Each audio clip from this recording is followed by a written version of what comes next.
You ever notice how corruption never collapses all at once? It leaks first, then it cracks. Then one day everybody looks around and goes, oh, this thing was rotten the whole time, actually. That's where we are right now. Because the walls, they're not shaking anymore. They're closing in. We got a Somali ambassador tied to Medicaid fraud? Good morning, everybody. The 10,085th meeting of the Security Council is called to an order.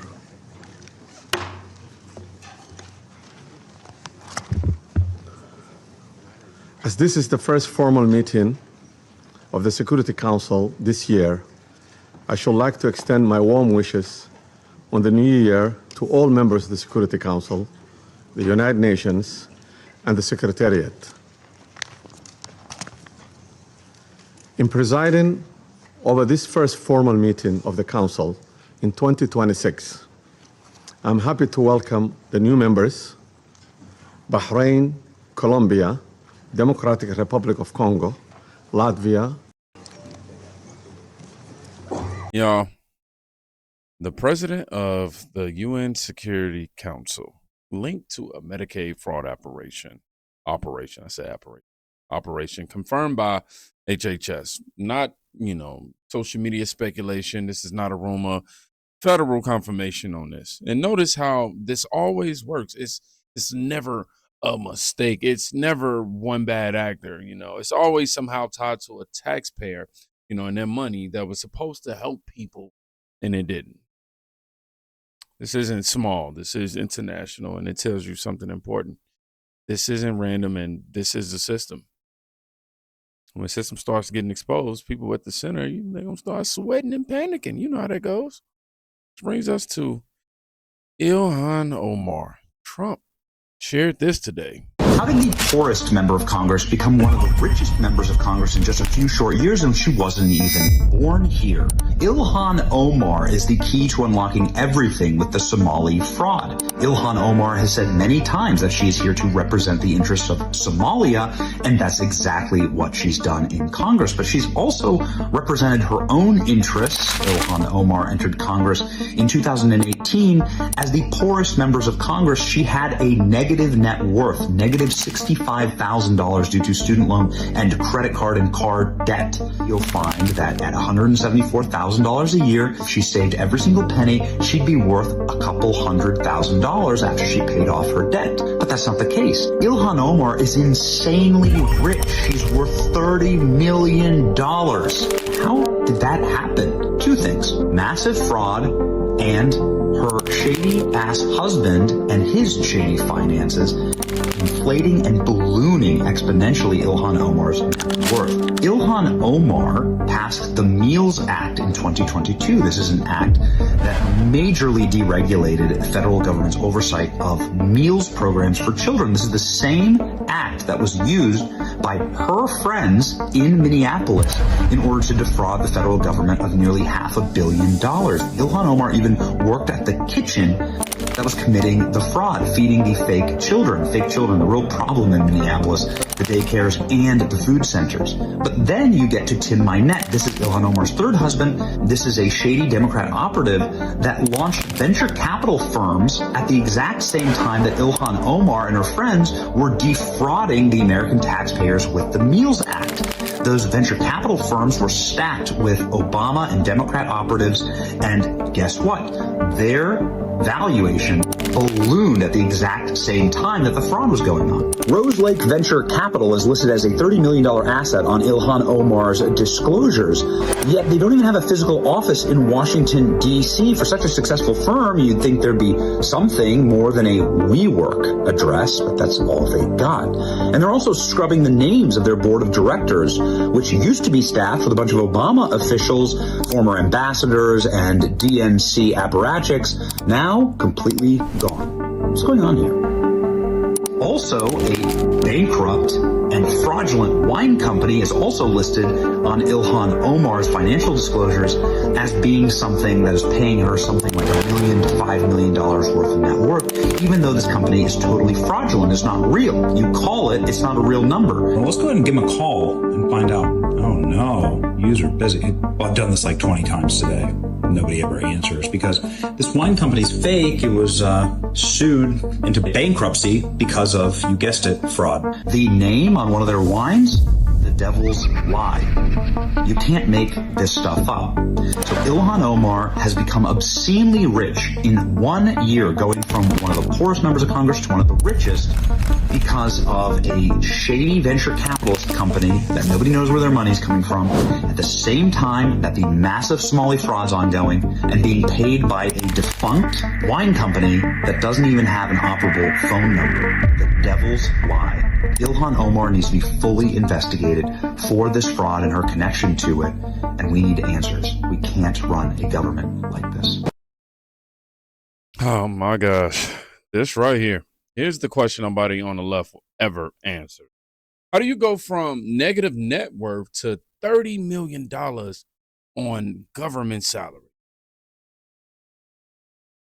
You don't hit the lottery in Congress. You don't accidentally stumble into millions either. And you definitely don't do it while sponsoring legislation that just happens to loosen oversight on programs later hit with massive fraud. Just saying. That's not a coincidence. That's proximity. Which is why the next part isn't about money anymore. It's about standards. Or lack of them. Screen. Yeah? Screen. Screen landero وكان وديتيه ما شاء الله.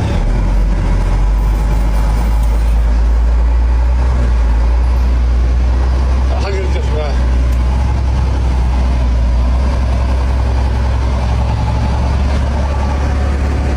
Very good screen.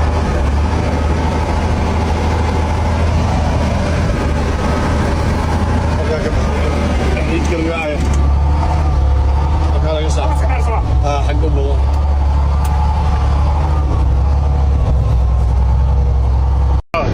Screen. Yeah. All right.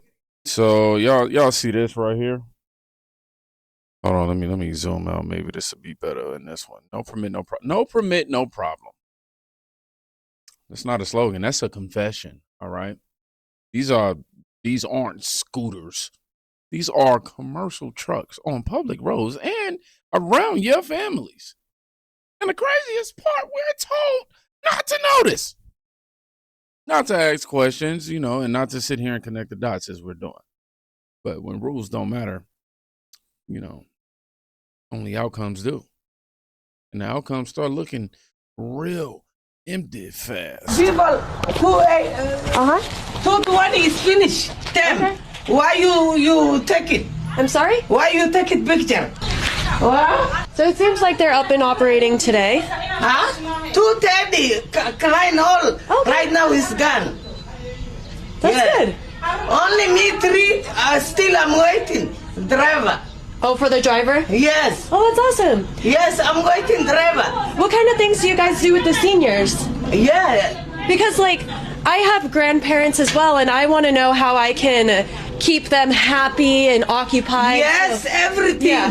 So what kind of... in the morning, breakfast, fruits, everything I'm eating.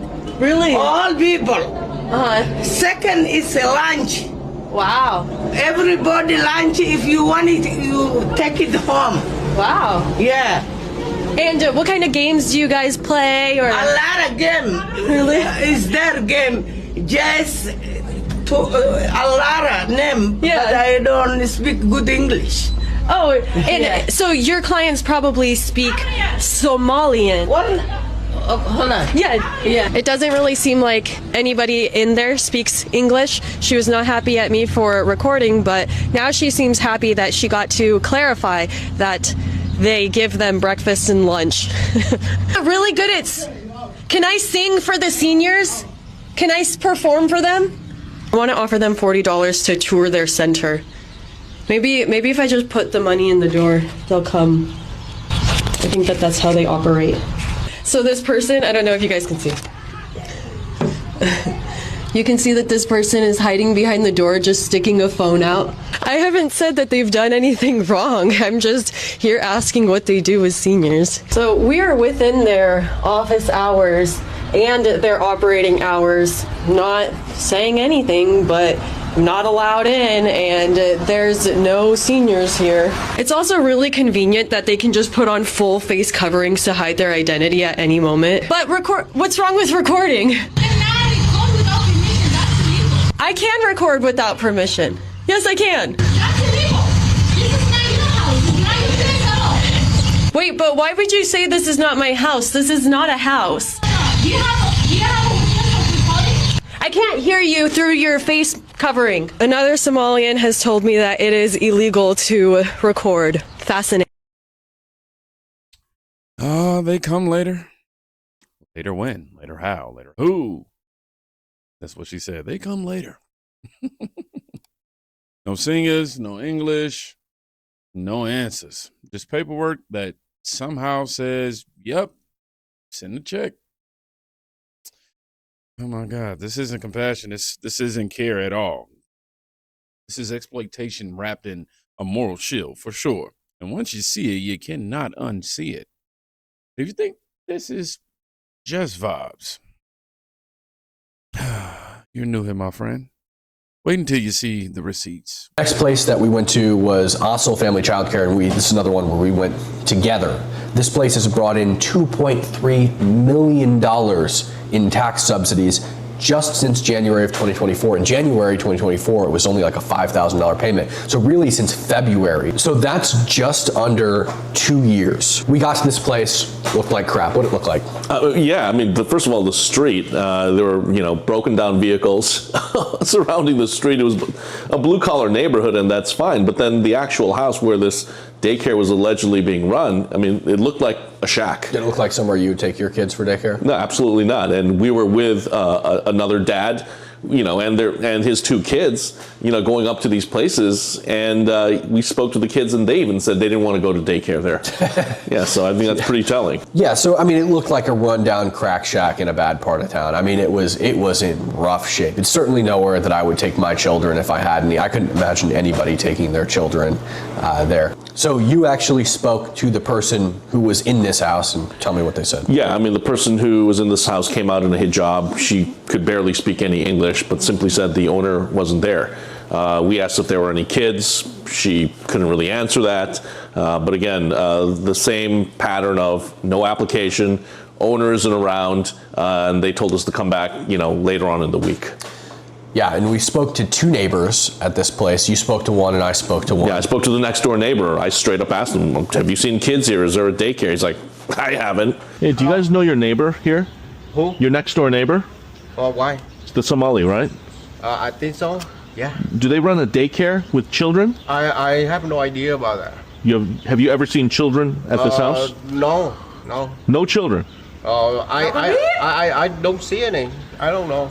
Yep, and I spoke to another neighbor, and they said the same thing, that they're not aware of any daycare next door. I spoke to the neighbor on the other side than the one you spoke to. I was just wondering if this is Ossel Family Childcare? No, it's not. Is Ossel Family Childcare around here? I'm not sure. You don't know of any daycares around here? Daycare? Yeah. No? The vast majority of these Somali daycares are home daycares. So I don't know if there are any requirements, but no signage at virtually every single stop. No indication that kids are there, and at least some of the ones we went to were really in rundown parts of the city of Seattle. Yeah. $2.3 million for 12 kids at a house nobody's ever seen operating. That's not inefficiency. That's not bureaucracy. That's industrial scale abuse. And here's the part that they will never admit. This right here only works when politicians look the other way. When oversight is treated like oppression, and when asking question is labeled hate.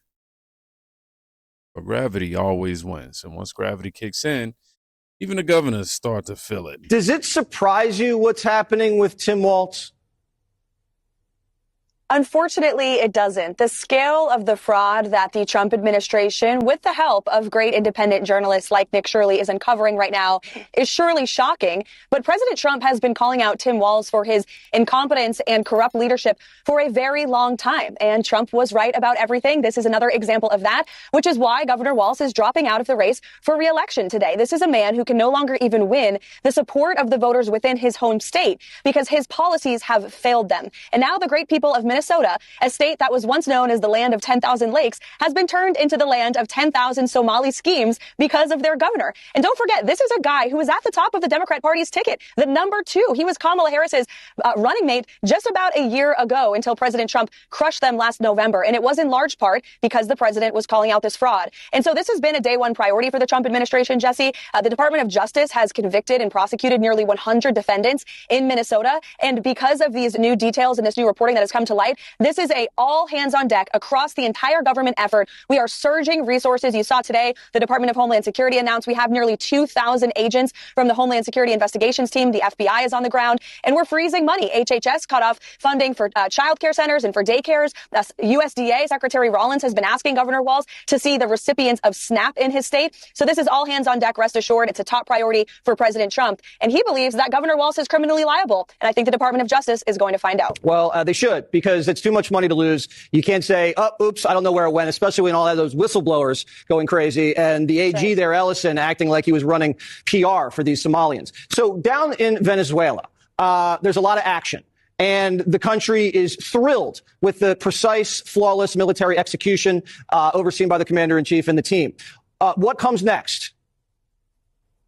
Well, first of all, I have to give incredible credit to President Trump, Secretary Hegseth, Secretary Rubio, our Vice President, J.D. Vance, the entire team across the board. This is undoubtedly one of the greatest foreign policy and military achievements the United States of America has ever seen. And as Joe Biden used to falsely say, we can now truly say America is back, thanks to the courage of President Trump, thanks to the leadership of his amazing cabinet, and thanks, of course, to our brave men and women in the United States military. So now this exact same team of foreign policy leaders who have been running President Trump's Venezuela foreign policy this entire time will continue to do that. We have a lot of leverage over the remaining Maduro government right now. I know Secretary Rubio is in constant correspondence with them. We're going to make sure this country aligns with the interests of the United States of America. All right. And congratulations to you, too. That's great news. This is the sound of political protection failing, y'all. When governors step aside and investigations pile up, when the excuses stop working, it's not confidence. That's definitely damage control. And at this point, the story isn't about left versus right, like I always tell y'all. It's about accountability versus chaos in this particular matter. Brings us to the final chapter. The part nobody can spin.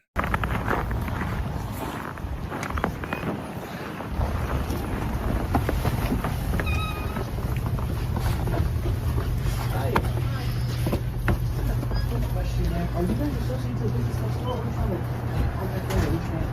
No. Do you know when the last time someone's been there? I see it locked up and closed, but we had. No? Have you seen anybody come and go from there? Yesterday I was working in Jordan. I go around, so yesterday I was not here. Okay. So I'm not sure, to be honest with you. No speeches, no slogans, no hashtags, just boots, badges, and warrants. This is what the walls closing in actually looks like. Not tweets, not panels, not outrage, just consequences. And whether it's Ilhan Omar, the people around her, or the system that protects her and protected all of it, the era of pretending ended. Right? Because the map doesn't lie, paper trails don't disappear, and eventually the bill comes due. The story, if it made you uncomfortable, good. Truth usually does. And if you're still watching right now, you already know this wasn't accidental. The walls are closing in, and this time there's nowhere left to hide. Now, if you made it to the end of this video, I want you to comment, walls closing. Y'all be safe. Go check on a friend today. You can quite literally be safe. I'm going to take this off my head because I know my forehead and tattoo. Yo, we done got tattoo with the sheesh. Y'all be safe, man. I'll see y'all in a minute.